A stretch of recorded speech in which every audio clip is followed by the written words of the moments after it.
my students, how are you today? Amazing, wonderful, yes, bird. Oke my students, hari ini kita akan belajar tentang tematik. Nah, kita saat ini tema keempat, subtema 3, pembelajaran ketiga. Adapun kita akan belajar tentang bagaimana cara menentukan amanat pantun. Kemudian bagaimana cara melaksanakan tanggung jawab dalam kegiatan gotong royong. Dan yang terakhir, bagaimana cara mengidentifikasi interaksi sosial di berbagai bidang. Perhatikan gambar berikut ini. Gambar ini merupakan gambar Andi dan Dina sedang berada di dalam perpustakaan sekolah.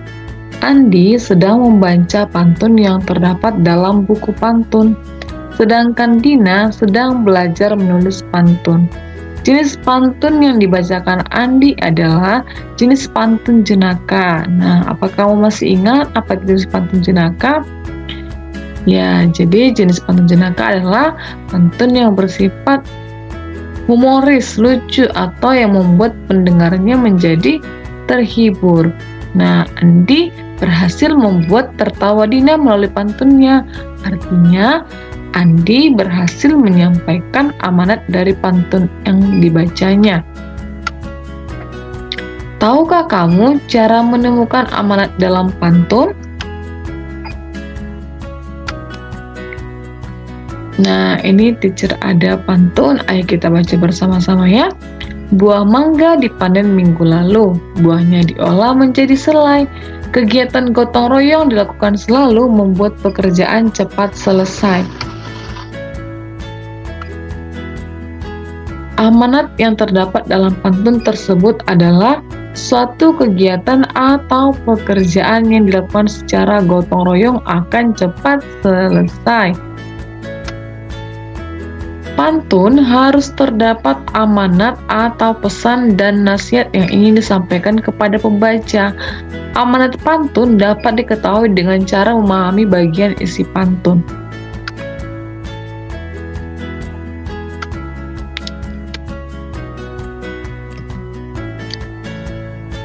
Baik, perhatikan pantun berikut ini. Siang-siang makan buah kedondong, rasa takut melihat besarnya ular. Mari kita melakukan gotong royong agar pekerjaan cepat kelar. Ya, pada pantun berikut ini kita lihat sajaknya yaitu GR.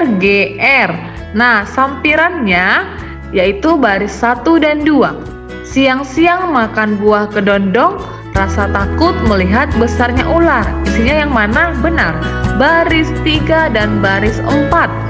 Mari kita melakukan gotong royong agar pekerjaan cepat kelar. Nah, kita ketahui bahwa cara melihat amanat pantun yaitu kita perhatikan isinya. Nah, berdasarkan isi pantun ini, maka amanat pantun di atas yaitu dengan gotong royong maka pekerjaan akan cepat selesai. Nah, berikut ini merupakan gambar contoh dari kegiatan gotong royong. Ada tampak anak sekolah yang sedang melakukan gotong royong di taman sekolah. Kemudian warga yang sedang membersihkan jalanan. Kemudian warga yang sedang membersihkan selokan air. Gotong royong adalah bekerja bersama-sama untuk mencapai suatu hasil yang diinginkan bersama. Gotong royong termasuk salah satu bentuk tanggung jawab masyarakat.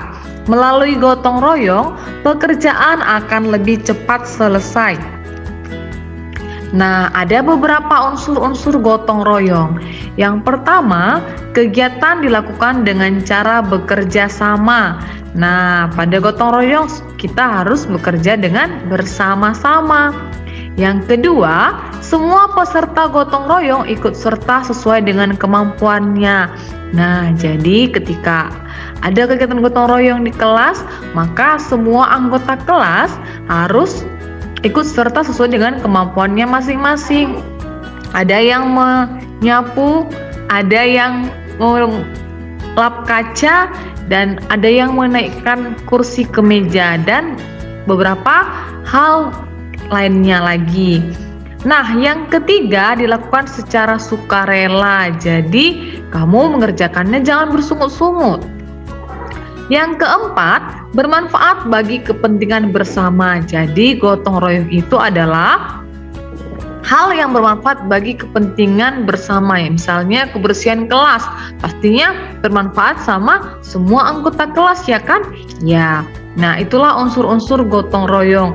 Nah, ketika kamu melakukan gotong royong, apakah terjadi percakapan? Misalnya kamu merencanakan dengan tetangga kamu ingin melakukan gotong royong, membersihkan selokan depan rumah kamu dengan selokan sekitar rumah kamu, pastinya kamu berbicara dulu kan, berbuat janji, kemudian atau membuat rapat di kantor kepala desa. Nah, berarti namanya kamu melakukan interaksi sosial ketika kamu bergotong royong. Oke, baik, manfaat gotong royong ada beberapa. Yang pertama, membangun rasa persatuan dan kesatuan di masyarakat. Dengan melakukan gotong royong, maka akan membangun rasa persatuan dan kesatuan kamu dalam masyarakat. Jadi meskipun kamu berbeda suku, tapi kamu harus tetap bersama-sama melakukan gotong royong dengan tetangga kamu. Bukan berarti ketika berbeda suku, berbeda agama, kamu tidak bisa melakukannya, ya. Tapi kita harus tetap membangun rasa persatuan kita. Nah, yang kedua, memupuk rasa solidaritas sosial dalam masyarakat. Dengan melakukan gotong royong, maka akan memupuk rasa solidaritas kamu dengan masyarakat sekitar kamu, yaitu rasa solid, rasa semakin kompak. Yang ketiga, mencegah perpecahan dalam masyarakat. Dengan melakukan gotong royong, maka sedikit kemungkinan terjadinya perpecahan dalam masyarakat.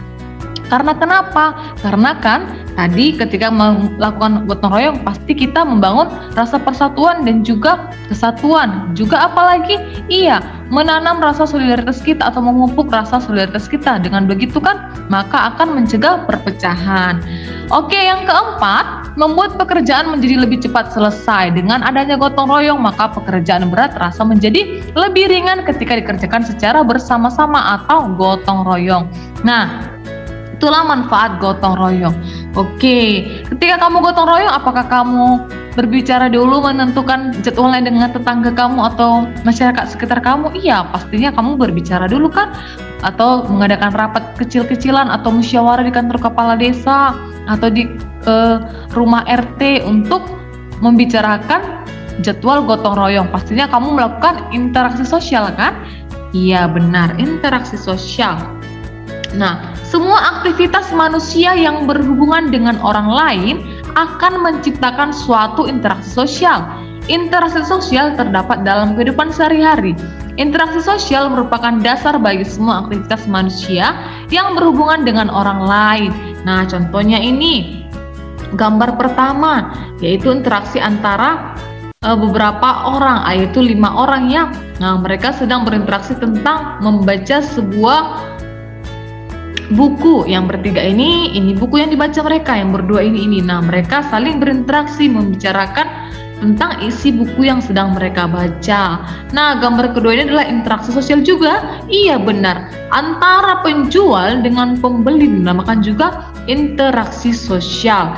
Nah, interaksi terjadi karena adanya kepentingan pemenuhan kebutuhan masyarakat. Nah, ini kenapa mereka berinteraksi? Untuk mengetahui suatu hal. Nah, yang kedua ini kenapa mereka berinteraksi? Yaitu hubungan antara penjual dengan pembeli. Nah, sama-sama merupakan kebutuhan kan? Ibu ini dia butuh supaya dagangannya laku, supaya dia memiliki duit. Ibu ini dia butuh untuk pangannya sehingga dia membeli jualan ibu ini. Oke. Nah, ada beberapa faktor yang mendorong manusia melakukan interaksi sosial, yaitu yang pertama, bidang ekonomi. Manusia membutuhkan sandang, pangan, dan papan. Interaksi terjadi karena adanya kepentingan pemenuhan kebutuhan masyarakat. Nah, pada bidang ekonomi misalnya penjual beras, penjual pakaian, penjual kebutuhan rumah tangga, misalnya penjual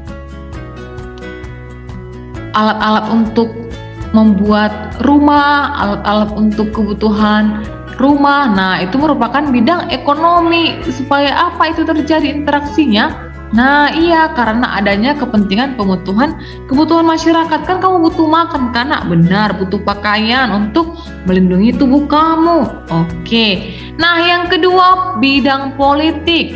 Jenis kepentingan ini digunakan oleh para anggota pemerintahan dan pada anggota partai politik untuk menjalankan kekuasaan negara. Contohnya antara kepala desa dengan wali kota, interaksi antara wali kota dengan gubernur, atau interaksi antara presiden dengan wali kota. Nah, itulah dinamakan dengan bidang politik. Pastinya mereka berbicarakan untuk menjalankan bagaimana perencanaan atau pembangunan terhadap negara kita atau desa kita atau daerah kita. Yang ketiga, bidang sosial budaya. Interaksi sosial ini didorong faktor budaya berkaitan dengan bahasa, perilaku, adat istiadat, dan seni. Nah, jadi ini misalnya kamu dengan tetangga kamu berbeda suku, kamu suku Karo, tetangga kamu suku Nias, pastinya kan berbeda adat istiadatnya. Iya. Nah, tidak hanya itu saja, bahasanya juga berbeda. Nah, dengan seperti itu, ketika kamu berbicara dengan tetangga kamu yang berbeda suku tadi, pastinya akan ada berinteraksi sosial tentang bagaimana perbedaan bahasa kalian, bagaimana tentang adat istiadat di daerah kamu dengan daerah asal dia, bagaimana seni suku kamu dengan suku dia, pastinya berbeda karena misalnya dengan upacara adat pernikahan di suku kamu dengan suku dia. Nah, dari situ merupakan interaksi bidang sosial budaya. Yang keempat, bidang moral. Keprihatinan akan rendahnya nilai moral di masyarakat mendorong adanya interaksi sosial di bidang moral. Nah, ini contohnya adalah orang-orang yang prihatin terhadap rendahnya nilai moral masyarakat saat ini. Jadi mereka memiliki kepedulian, keprihatinan untuk meningkatkan nilai moral masyarakat. Nah, itulah bidang-bidang interaksi sosial yang mendorong manusia melakukan interaksi sosial. Oke, itu saja untuk hari ini. Terima kasih.